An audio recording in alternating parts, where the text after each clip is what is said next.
Hey everyone, appreciate you all being here at USA Crypto Group for this AMS session.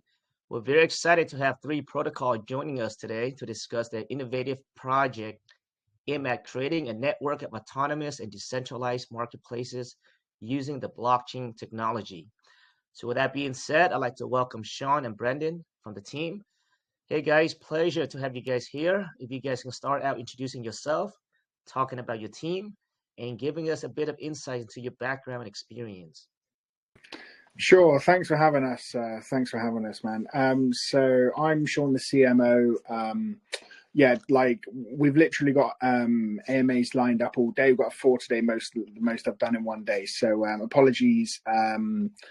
Grant, the co-founder, and Louis, the co-founder, can't be here. I do apologize. But essentially, I've been investing in crypto and some Bitcoin and altcoins for quite a few years, since 2000. Well, not quite a few years, since 2019.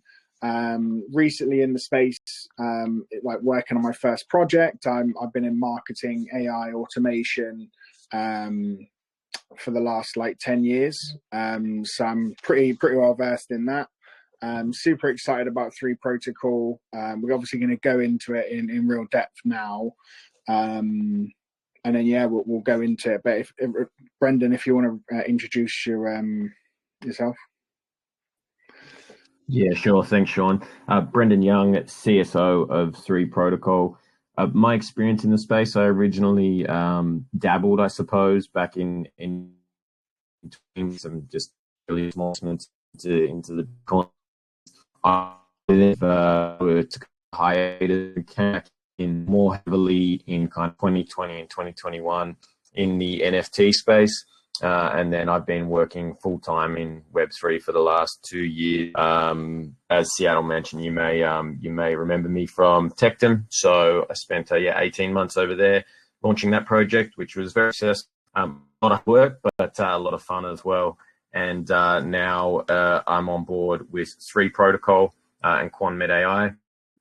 Very exciting projects, just bringing new vision to the space, and kind of what we feel is somewhat of some missing pieces, and where we so excited to dive into it a little bit more. As Sean said, it actually originated from Louis and Grant, who started the platform as Jobs3, which is essentially a Web3 recruitment site. And then now we're starting to expand into a bunch of other avenues, which, Sean, if you want to do your intro. Yeah, sure. So essentially, we're an ecosystem. Oh, excuse me, I've got a charger on it. So we're an ecosystem designed to redefine marketplaces and decentralize them, and real-world asset transactions. So as Brendan was saying, our first platform, Jobs3, that's the one we're launching first. We've got quite a few other platforms on the roadmap. So we've got 3Bay, which is like an eBay alternative. We've got Auto3, which is like a sort of car marketplace. So like Auto Trader in the UK, if anyone knows it.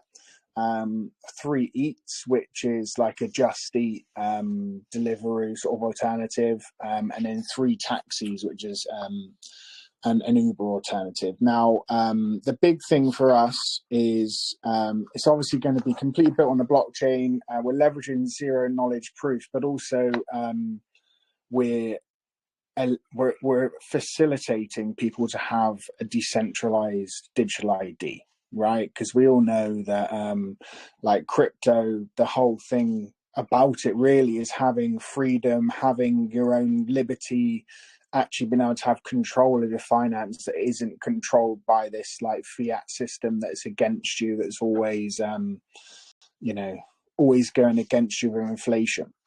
So also utilizing advanced neural network AI. So that's taking sort of the marketplace technology from very category based and using a lot of time, and then making it a lot quicker and then making it more like prompt based. So the 3 token, that's going to be the token for the whole of the ecosystem. So it's not just going to be for like a jobs platform or like a freelancer marketplace. That token is literally going to be the governance token and utility. Well, it's a utility token with governance capabilities for our whole ecosystem, right? And essentially our vision is to firstly like deliver a shift, like make a shift towards financial inclusivity.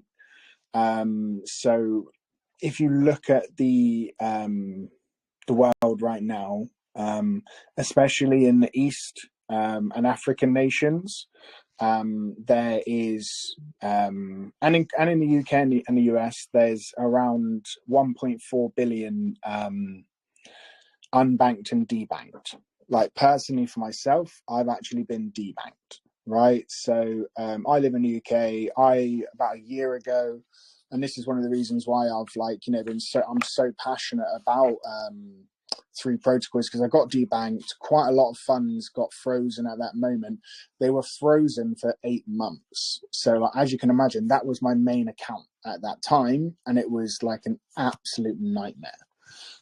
So actually building for those types of people as well, for the privacy conscious and obviously the blockchain enthusiasts that, like, you know, we want to make commerce more decentralized. But yeah, I can get into that more, and we can go more deep into that. But that's sort of like, you know, just a bit of an quick explanation.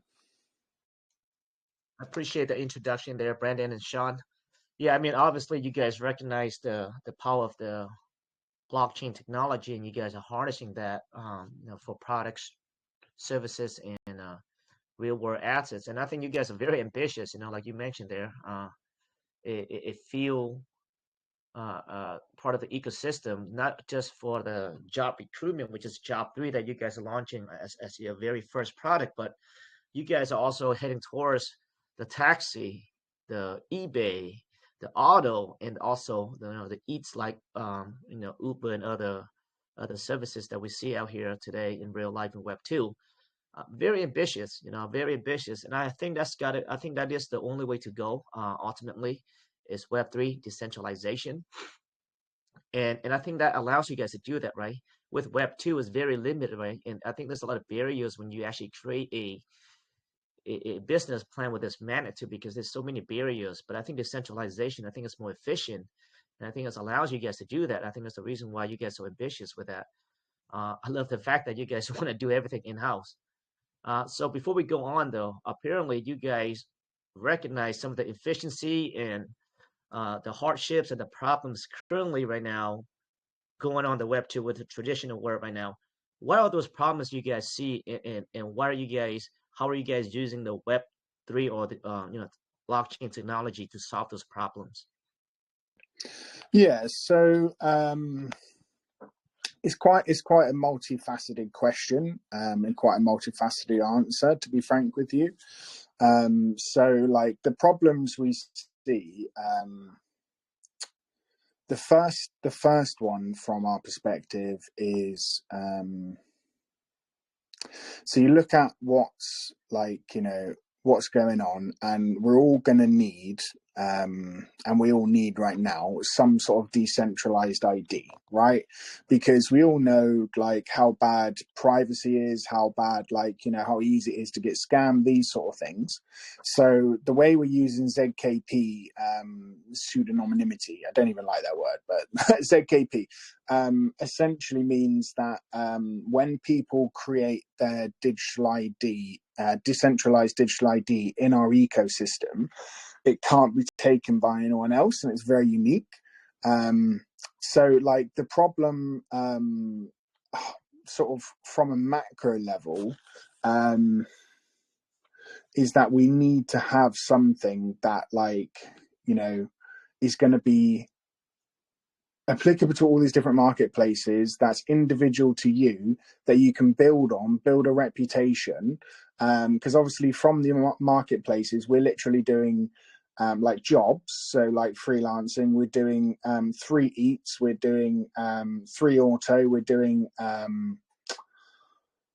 3 taxi, and then we're also doing can't think of the other one right now, which is terrible.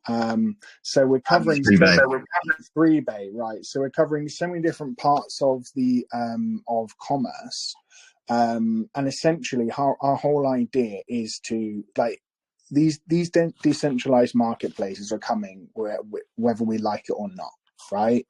We're going to build them. We're making it happen. Tectum, like, we're Tectum's first incubated project, right? They've literally had over 1,000 applications. They've like went through such a diligent like DD and all different types of interview process and stuff like that. And the number one reason why we're being incubated by Tectum is because we align so much with their vision.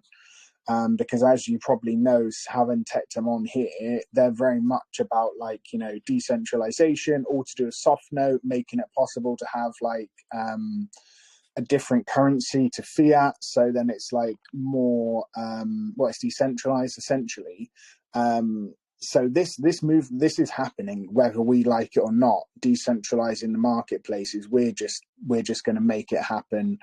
And you know, we're all about the tech, all about making it happen. And you know, if people want to build on our tech once it's done, we're going to be really excited for that. And we want other businesses to flock to us. And we're like in talks with other recruitment companies right now that are like wanting to partner with us because they see that they're not that much of a competitors, but they can bring their like, I got someone reached out to me today, like sort of a different platform that aren't competitors at all, but they've got like a really big user base right now. And they're like, yeah, let's jump on a call. Like, we want to talk to you, sort of thing. I don't have time to get back to them because like, we're just so busy. But yeah, we're really excited about some of the partnerships we're building even now. So yeah, I hope that answers your question to some extent. Just to build on that, in regards to, I suppose, some of the problems that we see, you know, you've got things like recently the UK government stated that they'll be governing like an MTD, like making tax digital for online marketplaces. So Amazon, Airbnb, where they'll have to report any transaction history through an API, which is a two-way interface between the government and those online marketplaces. And that's starting to sound similar to what you see in China with their social credit score, where, you know, you've got, and they actually, in fact, some Scandinavian countries are now talking about this as well. But basically, nearly every move that you make, you know, every bill that you pay or don't pay, and any instances where you don't report or you don't vote or you have a traffic infringement, even religious activities now have the potential to impact their credit score. And so that means, like in China, for example, when you walk into a store, they've got facial recognition cameras, which automatically read who you are, and it brings up your social credit score. And if you've run through a red light and maybe not paid a bill and you didn't vote that year, that might be enough for that store to say, well, no, we're rejecting you. You can't come in here and purchase anything because you haven't been abiding by all the rules close enough. And it's starting to get very tyrannical, which is a scary place to enter into, which is obviously, I think, part of why, you know, we don't see ourselves as necessarily being a competitor to eBay and to Uber and things like that. We just want to offer a decentralized alternative because that's what we see is the need for, you know, giving people back their freedom. You know, you've got things like Jobs 3, and Sean mentioned that there's, you know, 1.4 billion unbanked, or, you know, it might be those that they're voluntary debanked, you know, or that they just want to move away from that kind of tyranny. Or then there's those that have been forced out of the fiat system, like Sean. And then there's those who have never had access to the fiat system, whereby, you know, their countries, they can't have a digital, or they can't have a national identity, or there's just, you know, corruption in their governments. And so they don't even have access to be able to operate in the global marketplace to just work and all of that kind of thing. So essentially what we want to do is enable everybody who chooses to trade online in e-commerce ecosystems, be able to earn online, and then even to be able to employ others online, and do all of that through these varying marketplaces. And that's why it is a very broad vision, but that's part of why it is what it is, because it needs to kind of cover all of those aspects, so that essentially if you don't have access to the fiat world and being able to do all of those regular activities, we want to provide the facilities that enable the world to do that. Very well said there, Brandon. And I think based on your research, I believe there's 40% of the global populations are actually, unbanked or just don't have their proper identification that could participate in these, economic activities, like you said there. So there's a huge population. You guys are 100% correct. I think ultimately Web3 is the way to go, right? Just efficient accessibility. I mean, it allows everyone to go in there and participate, right? So I think ultimately that is the way. Now with you guys, I want to talk about the first project that you guys are launching as Web3. Now you guys also want to include artificial intelligence into this marketplace for efficiencies, correct? Is that's going to be one of the things that actually set the Web 2 apart currently right now? Is that the objective there, guys? Yeah, for sure. So a big part of what we're doing is something called neural network AI, right? It's a lot to do with deep learning, but I don't know if you know much about it. It's quite in depth, but I'll give you a bit of a brief overview in an example that makes sense. Okay, so we use Jobs3 as an example. So let's take Fiverr and Upwork, right? So when you are looking for a freelancer, what you'll do is you'll go on to Fiverr, you go on to Upwork. I like the Fiverr interface a bit more than Upwork, to be honest, but let's use Fiverr as an example. So what you'll do is you'll go on there, you go, right, okay, so I want a web designer. Okay, so you'll type in, I want a web designer. Lots of different web designers will come up. And then it gives you some options on the left, and then you can categorize it, and then you can scroll through, you find the people you want to look for, and then you'll go in there and then you'll be like, oh, this person looks quite good. I'm looking at their different premium, like standard, all of that. And then you're going through and you're trying to find out if this person's going to be able to do what you want to do. Obviously, look at their reviews and stuff like that, right? So with our platform, essentially, we make it a lot easier for you, right? So when you first come into the platform, you'll sign up. You don't scroll through lots of accounts. What you'll do is you'll come to like a prompt, and then it will be like, right, okay, so we'll give people a little bit of education. So essentially my prompts for ChatGPT, for example, will be a lot different to like someone that's not amazingly good with ChatGPT, because obviously you can be sort of a prompt engineer, but essentially you'll give people a little bit of education on how to do a proper prompt, and I'll actually give them they'll be able to do detailed searches, right? So then actually the people there that they're getting coming through, that are actually scrolling through, are far higher quality for what they want, right? So it's more, they're going to be more in line to what they specifically want, rather than going through lots of different like profiles that aren't really relevant to them. It's going to save a lot of time, a lot of effort, and just make the whole experience a lot quicker and a lot easier. And as we know in business, if you make things easier and quicker, generally people are going to want to do it. 100%. I think efficiency is going to be the key here, right?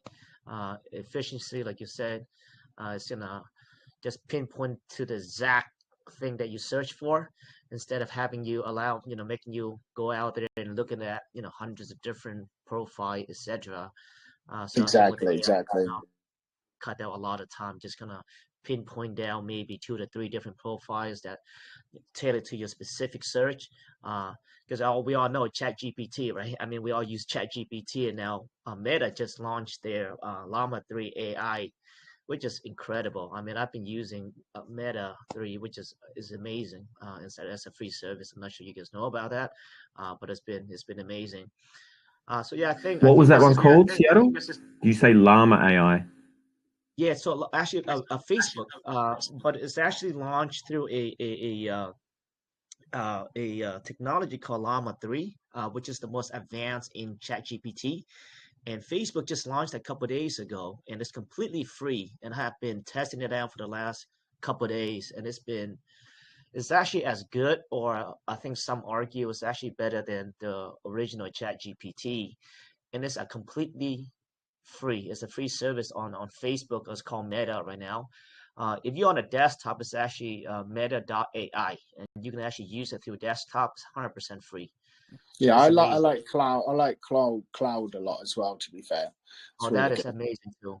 Yes. Yeah, no, I like them both. They can be used for different stuff. Like cloud's definitely more better for doing searches online, and it can group data in a bit of a better way. But I still think ChatGPT 4, I do think it's still, I haven't used this Llama yet. I'm going to have a quick play around. But for me, what I'm, because obviously I use loads of different types of AIs.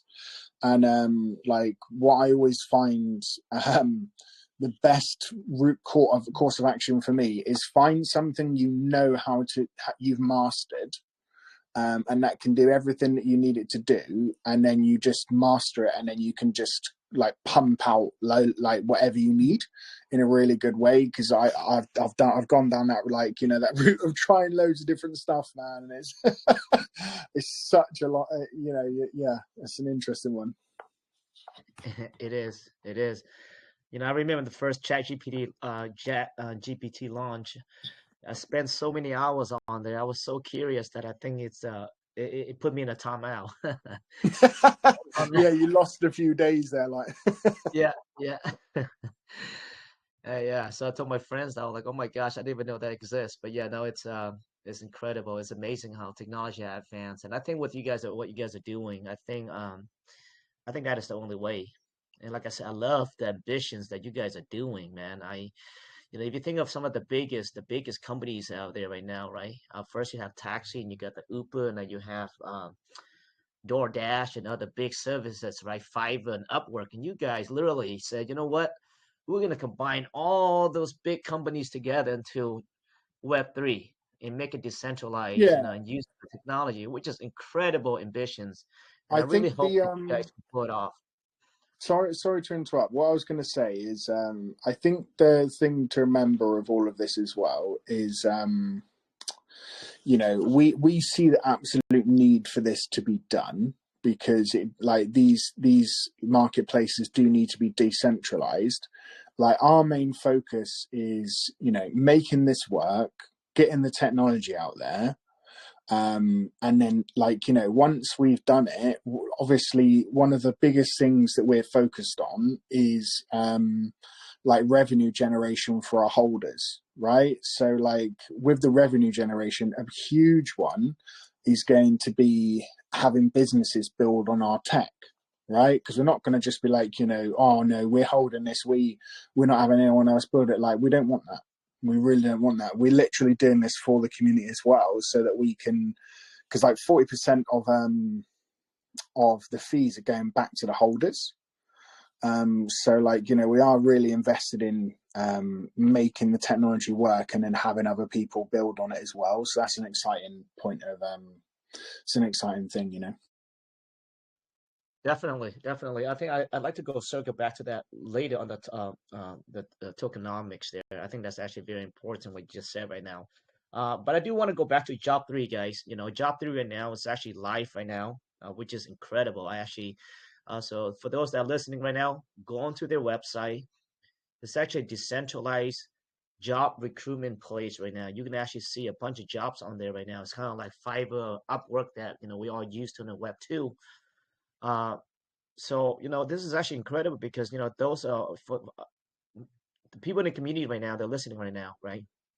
obviously you guys, everyone here is into Web3, and ultimately, you know, I do crypto almost like full time. I love it. I do have a business in real life as well, but I love crypto. And ultimately, we do have a lot of people that are actually looking for jobs on Web3. And my first question is that how are you guys pulling all these jobs now? Is this done automatically, or is this are you guys still manually input this? Because you right now I'm looking at your Web3 right now. You have crypto.com, you have Kraken, you have a lot of different sources on here. And I you know, when I think about it, is this something that they had to input on their side? Is it something that you guys input on your side? I guess I'm trying to figure out how efficiency your job marketplace would be. Yeah, so there's two parts to that. So Jobs 3 was already operating. I'm not sure what you guys have in the US, but in Australia, Seek would be the largest just kind of jobs posting website. So any company can go on there, and recruiters can go on there, and they can post jobs that they're looking to fill, right? So they're posting job ads where they want people to apply for them. And that's been active for about 2 years. But what we're doing now is expanding that out to include the freelancer side of things. So it will operate with the kind of Upwork or Fiverr mentality as well. And part of the AI that's incorporated into that is that for freelancers, the AI will actually help them in setting up their profiles and just help them optimizing themselves so that they can be better found for what their best services are. Because I mean, you might get someone they're really good at coding, for example, but it doesn't mean they're necessarily good at writing their own personal job ad and selling themselves. You know what I mean? So part of the AI is that it will help in terms of the profile setup. And then also part of it is what Sean was talking about before in terms of marrying those profiles up with the employers who come on board, and they're looking for these varying different positions that they want to fill, or these projects. You know, it might just be a week-long or a month-long project or whatever, but the AI will determine what it is that they're looking for and then marry up those different profiles with the employers, if that makes sense. It does make sense. Okay, so you guys pulling the jobs from posting from Jobs 3, and you guys combine it with your technology to make it more. Yeah. Right. And I mean, if you say, for example, Seattle, you had a position that you wanted to fill, then you can go on to Jobs 3 and post a job ad. You know, you pay a fee to post a job ad, and then you say, I'm looking for whatever it is. And then you go ahead and create that ad that then people can, in a traditional sense, just send their resumes to you and apply. You know what I mean? Separate from kind of the freelancer part, if that makes sense. It does make sense. It does make sense. Okay, and ultimately, you guys, I guess I wouldn't say compete like you mentioned there. I think you guys just want to have a decentralized marketplace for Web3, right? But ultimately, the plan is to be better than, I guess, more efficient than Fiverr and Upwork, like those marketplaces that we know today. Correct? Yeah, exactly. And another big component of that, an example of Fiverr that Grant, who's one of the co-founders, will speak about. He, as a web designer, had a position where he'd gone on there. He'd agreed to, do some work for a company. He'd completed that work. The company were happy with that work, and then Fiverr just held on to their funds. And there was no dispute. There was absolutely no dispute. That even, sending varying emails and everything else saying the work being completed. The company was saying everything's all good. We're happy with the work. We've received it. Please release the funds. And Fiverr held on to it. I think it was for the duration of about 8 months or so. And so in a scenario like that, it's just kind of like, well, why? Why did that happen? And one of the things that we're bringing in is our Tri-Signature DAO. And the way that operates is that essentially it needs, there's as soon as a agreement goes into play, it opens up these 3 signatories. And that's from the person who's posting the freelancer, the actual company who's hiring, and then the third is the DAO itself. And now if that work all goes ahead and everybody's happy and it's completed, then that's fine. It only needs 2 signatures, both parties sign off, and the payment goes through. It's released from the escrow account. However, if one of the parties raises a dispute and, they say, look, we're not happy with this work, or perhaps the person who's done the work says that, they're now asking for more than what was originally, more work than what was originally spoken about in the brief or anything like that. So if a party raises a dispute, then the DAO comes into play. And in that regard, evidence is submitted via screenshots and everything else. And we can then make a decision based on what's being performed. And then the funds will either be released from the escrow or they'll be refunded back to the party that originally put them in there. Just to add on as well, Seattle. So the 2 biggest components that, in my mind, from the tech side that change the game is the neural network AI and the what was I just thinking of? I can't believe I just forgotten it.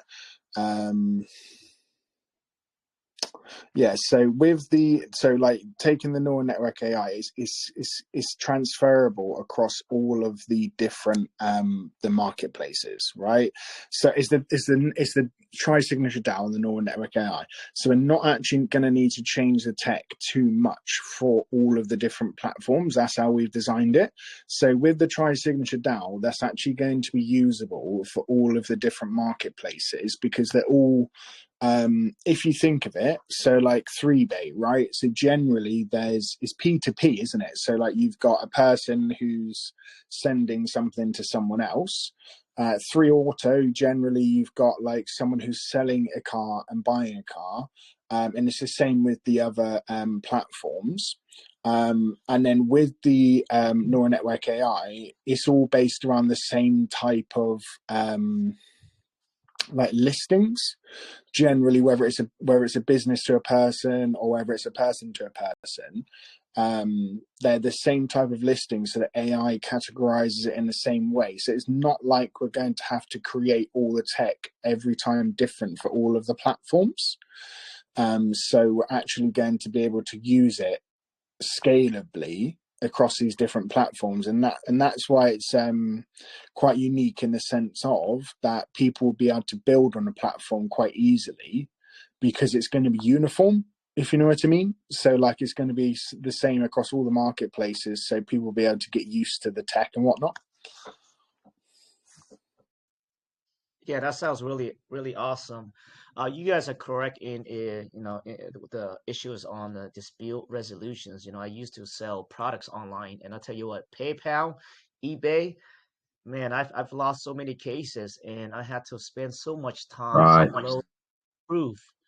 And I know that everything I did was correct, and I still lost. Yeah, I mean, like almost, I think probably like 6 or 7 times. And after that, you know what? I forget it. If there's this dispute, I'm like, forget it. I'll just take the loss. It was really bad. Do you know what? Yeah, it was really bad. Mate, go on. But no, I think for you guys to using a DAO, decentralized autonomous organization, to the blockchain, to figure out a way to efficiently make that decision, right? Properly, I think that's going to be very helpful, especially in marketplaces, because there will be a lot of disputes in marketplaces, right? I mean, it happens all the time. Yeah, like I said, I mean, I probably 7 times. I never won anything, and I spent hours uploading proof, a lot of different pictures, receipts, and all that. I'm not sure what, how they come to conclusions, but somehow I always lost every single case, and I just gave up. Do you know what I was just going to say? So thank you for saying that, because I've had it happen to me as well when it's been actually quite expensive stuff. Like I remember something that was like over, well, not expensive, but it's like 150, 200 quid. And I was like, I literally submitted it with paid, like in the UK, we do like they've got the Royal Mail, so it's like paid Royal Mail, and they were like, no, we haven't received it, and then this you go through. But essentially with the DAO, as you'll know how DAOs work, essentially the people who've got governance, so the holders, and they've got until like, you know, there's enough people, when there's enough people, like it'll mainly be with like members of the team and then other people like that.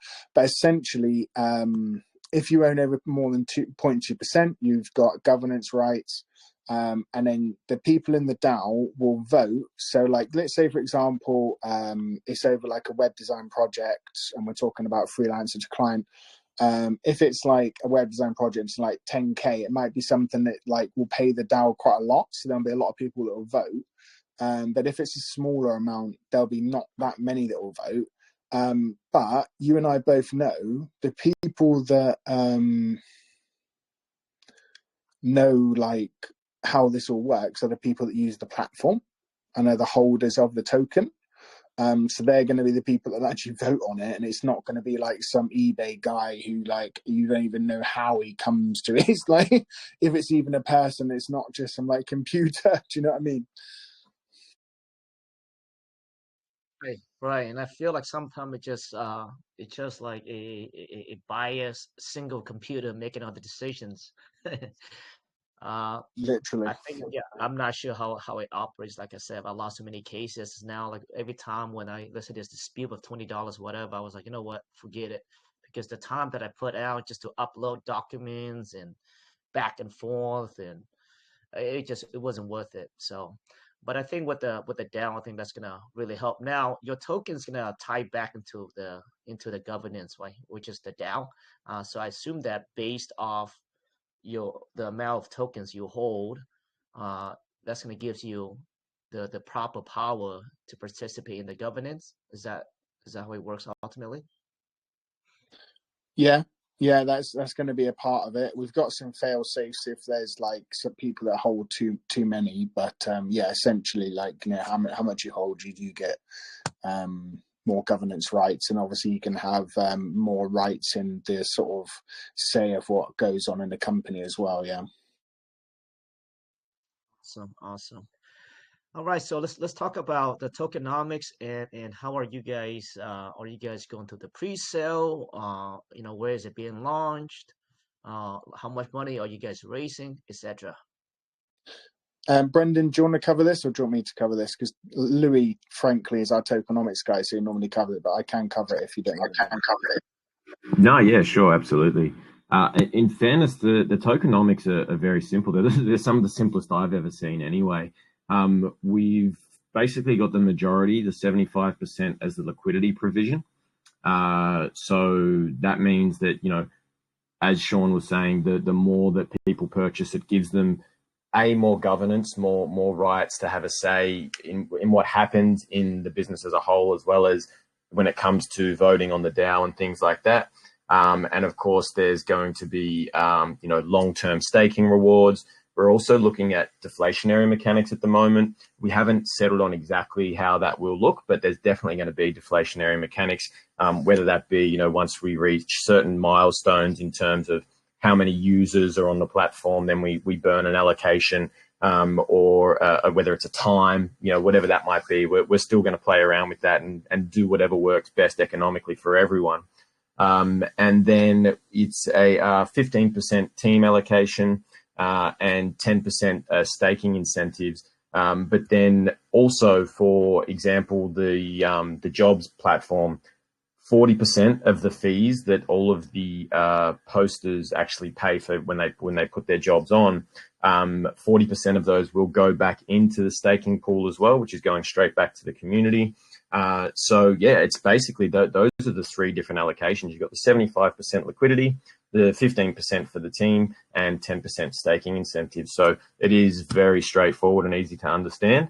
And in terms of a pre-sale, we were thinking about it, negotiating it, but in the end, we've decided to go away from having a pre-sale. We're just going to go directly for a fair launch, which is a stealth fair launch to try and help avoid sniper bots and that type of thing. And that'll be on April 29th. So we're very close. That's on Monday and around 5 p.m. UTC.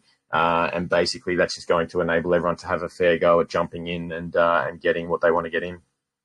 And sorry to say Seattle. And the other thing we're thinking about is like revenue generation for the holders as well.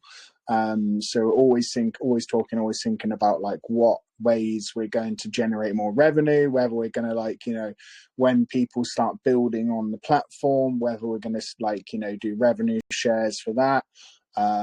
Like, we're always thinking, okay, so how can we make more revenue here? How can we make more revenue there?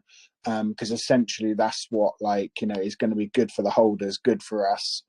And like, it's pretty crazy, really, when you get into that mindset of, like, how are we going to generate more revenues? Like, with these types of things, it's just crazy. And, like, there's so many, but we're not trying to sort of do everything ourselves. We're more like, you know, we want to build it, make it work, you know, make it work for the holders, and then, like, you know, we can look at having other businesses build upon the platform as well. But Yeah, so I think once implemented the way that you guys envision it to be, you guys are literally like tackling some of the biggest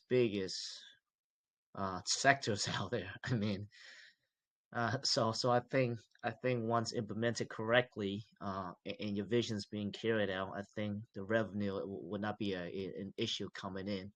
You're talking about billions and billions, you know, biggest companies in the world that you guys are attacking here. So, and I'm actually very excited. You know, this is the project actually I would love to see succeed, and I love to do what I can to make it, you know, to help you guys succeed, because I think it's necessary, right?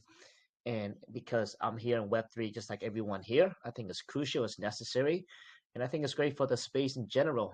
As we evolve, we need we need marketplaces like this, so that way we don't have to sign in, you know, with our identity, right? Well, at least it is an option, right? To move forward in the Web3. Now, Brandon, when you say, Brandon, when you say stealth launch, so can you go in depth? From what I understand, how stealth launch work is that you guys will pretty much withhold the contract on the 29th, and you guys just release that contract to the public, right? And so the market cap's gonna be how it works, and you guys pretty much it's gonna be very low, and it allows, and you guys are gonna let the market dictate like, you know, what the market cap, etc. Is that how it's gonna work? Yeah, exactly as you described there. So, and that's what makes it a fair launch, right? And by keeping it stealth, it helps to kind of negate, you know, if people get the contract ahead of time, then they set up sniper bots, and, you know, it ends up being that bots end up buying more than what the general public have access to, kind of thing. So by releasing it in a stealth manner, it allows the general public to get in there before kind of people have the time to set up their stealth bots. Of course, their sniper bots, rather. Of course, there's going to be a bit of that. That's, you know, the nature of the beast. But yeah, it will basically just give fair opportunity and release it after everything goes live. so yeah, well, sorry to speak again. I was going to say, we've got another, like, AMA literally in like 12 minutes. Just so you let me know, we're not wanting to leave and not let you know. Sorry about that. Oh no, I understand. So let's wrap it up, guys. So it looks like the stealth launch is on the 29th. Again, this is Tectum's first incubated projects. So you know Tectum, they've been here with us for so many times, and I love Tectum. And I was vouching for Tectum when I read the white paper, and the magnitude of Tectum where it's at right now. This speaks volume to be selected as the first project for them. So this means a lot. And for it to be stealth launch, this is actually incredible. My last question for you is, Sean, where will be the LP come from, the liquidity come from being stealth launch, when you guys do not raise money on the pre-sale? Is this something that will be funded by you guys? Like, well, Tectum are going to be handling most things from liquidity side of things, but to be honest, this isn't my forte, Seattle. So I've been investing in like, you know, crypto and that for the last like 4 or 5 years, but actually being Web3 is my first project. So Brendan, could you answer that question? Could you sort of give Seattle a little bit of a If you guys have to go, Brendan, if you guys have to go, I don't want to hold you guys back. We've been almost an hour already, and I can always pin your TG, and you guys we could always ask questions over there too. I don't want you guys to rush to your next AMA here. Yeah, no stress. We got 5 minutes. That's all good. But yeah, so basically, there are a few different co-owners. So obviously, there was Grant and Louis, who were the initial owners of Jobs 3. But then now there's, I think, 6 or 7 owners who have, chosen to remain anonymous. So there's a lot of funding that's coming from the owners themselves. There'll be Tectum will be contributing to the liquidity pool as well. And then as well, you've got guys like, I'm not sure if you know Shibtoshi. So he created the wallet where for his platform where he basically, he basically said that he's got this wallet that whatever fund he puts into that, they get burnt, and so he's got an allocation as well. So there's a few people who have put their hands up for allocations, so that's brought some liquidity in as well. But the exciting part about the Shibtoshi one as well is that at a timeline, I think it's 3 months in. Don't quote me on the 3 months, but I think it's 3 months. Those tokens will be automatically burnt. He's putting 40% of his allocation directly into that burn wallet. So, I mean, that's also just going to increase the value for all of the existing holders. So, I hope that answers the question. Yeah, that's incredible. I mean, I would never assume that a first project incubated by Tectum is going to do a stealth launch. That's incredible. I mean, I will be watching very closely, trying to get the contract ASAP. So if I can bribe you guys with anything, let me know. That's incredible, guys. I have not seen that approach. I mean, especially a project with this magnitude, man. I know you guys got to go. You guys, I love it. I love it. I hope you guys succeed. I mean, I love the ambition. I think it's ready to be disrupt. The whole industry is ready to be, I hope you guys can do it. Amazing business concept. I love everything about it. And I don't have any other questions, but I would pin the TG, guys, and you guys can go over there, ask further questions. You know what? And also, where you guys can be at on the AMA. Maybe our community, if they want to join you guys, they can join as well. We are on sure. the sorry, go on. Oh yeah, I was going to say, so directly after this one, we got Future Lounge, and then later today we are on, is it DeFi Dojo? I think a big one for you guys in the US, you would be familiar with Wolf Financial or Wolf Web3. They got a big US following on Twitter. We're having an AMA with those guys on Friday with one of their platforms, Wolf Financial, and then the other platform, Wolf Web3. That'll be 2 hours post launch on Monday. So I think both of those will be quite exciting AMAs. But yeah, directly after this one, we're on Future Lounge. Awesome. I was just going to say, Seattle, man, I've sent you a message. Let's connect and we can keep in touch. And it was really, thank you so much for the AMA, man. Really great questions. Love your community. And then we should definitely do this again sometime, Oh, for sure, guys, for sure. I mean, I love the business concept. I love it. Actually, I really do. You guys are so ambitious, and I think it needs to be, right? And why not? And decentralization, I think you guys can do this. Web 2, you can not just do Uber Eats and taxis and all that, right? Because there's so many barriers, right? But I think Web 3, you can actually do all this in-house, under one hub, and I think it can be done through the blockchain technology. And I look forward to seeing it from you guys. Thank you so much, guys, for being here. And I know you guys got to go. I will ping your TG. And Future Lounge, we know Future Lounge very well. One of my K is actually our good friend over there. And we will pin that too. So if our community want to listen, go over there and listen to the AMA. They can do that as well. So thank you, Sean. And thank you, Brandon, so much. Thank you, man. Thanks for having us. Take care. Take care, everyone. Bye. Awesome. Thank you. All right, guys. Well, they have to run, but that was actually, I love the business concept. I love the ambition over there. I think it's ready to be disrupt the whole, Fiverr and Upwork and the Web3, etc. So I see some hands raised, right? I'm going to go ahead and open for you guys. We can discuss a little bit if you guys want. Go ahead, Scott. I just unmuted you. And I know you guys have a lot of questions in the room, but I will pin. Actually, you know what? Hey, Mike, are you still here? I'm sure Mike's still here. But yeah, I don't mind pinning Futures Lounge TG if you guys want to go over there and listen further on the project. I mean, we know those guys over there as well. I don't see this as a competitor. I think everybody should work together in the space. So we will pin that for sure. So yeah, guys, I'll go ahead and pin the TG, their TG as well. Okay, make sure you guys join their TG. Just give a feedback on the AMA, and maybe we go over there and pick a winner as well. Mike is not here. Actually, I'm gonna pick one winner here. I'm just gonna scroll down, pick one winner here as listeners. So Wesley, okay, Wesley. Let me look at your screen name here. Wesley 6780. Congratulations, you are the winner of the AMA.